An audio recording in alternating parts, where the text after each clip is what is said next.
I'm going to start. My name is Valerie Wolf. In listening to the testimony today, it all sounds really familiar. I am here to talk about a possible link between radiation and mind control experimentation that began in the late 1940s. The main reason that mind control research is being mentioned is because people are alleging that they were exposed as children to mind control, radiation, drugs, and chemical experimentation, which were administered by the same doctors who are known to have been involved in conducting both radiation and mind control research. Written documentation has been provided revealing the names of people and the names of research projects in statements from people across the country. It is also important to understand that mind control techniques and follow-ups into adulthood may have been used to intimidate these particular research subjects into not talking about their victimization in government research. As a therapist for the past 22 years, I have specialized in treating victims and perpetrators of trauma and their families. When word got out that I was appearing at this hearing, nearly 40 therapists across the country, and I had about a week and a half to prepare, contacted me to talk about clients who had reported being subjects in radiation and mind control experiments. The consistency of people's stories about the purpose of the mind control and pain induction techniques such as electric shock, use of hallucinogens, sensory deprivation, hypnosis, dislocation of limbs, and sexual abuse is remarkable. There is almost nothing published on this aspect of mind control used with children, and these clients come from all over the country having had no contact with each other.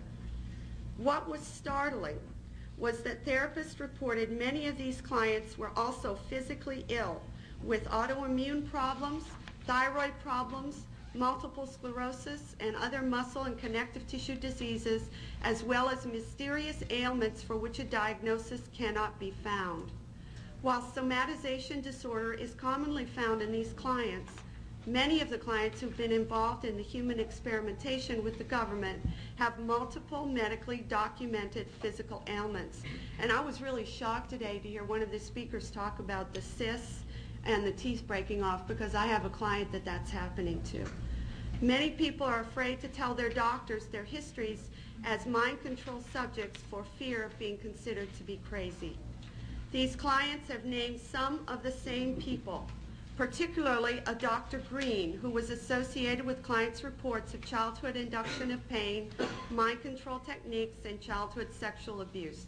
One of my clients who had seen him with a name tag identified him as Dr. L. Wilson Green. A person with this same name was the scientific director of the chemical and radiological laboratories at the Army Chemical Center, and that he was engaged in doing research for the Army and other intelligence agencies. Other names that have come to light are Dr. Sidney Gottlieb and Dr. Martin Orn, who it is reported were also involved in radiation research. It needs to be made clear that people have remembered these names and events spontaneously, with free recall, and without the use of any memory retrieval techniques such as hypnosis. As much as possible, we have tried to verify the memories with family members, records, and experts in the field. Many attempts have been made through Freedom of Information Act filings to gain access to the mind control research documentation. These requests have generally been slowed down or denied, although some information has been obtained, which suggests that at least some of the information supplied by these clients is true. It is important that we obtain all of the information contained in the CIA and military files to verify or deny our clients' memories. Although many of the files for MK Ultra may have been destroyed, whatever is left, along with the files for other projects, such as Bluebird and Artichoke, to name only two, contain valuable information. Furthermore, if, as the evidence suggests, some of these people were used in radiation experiments, there might be information in the mind control experiment files on radiation experiments. We need this information to help in the rehabilitation and treatment of many people who have severe psychological and medical problems which interfere with their social, emotional, and financial well-being. Finally, I urge you to recommend an investigation into these matters. Although there was a commission on mind control, it did not include experiments on children because most of them were too young or still involved in the research in the late 1970s to come forward.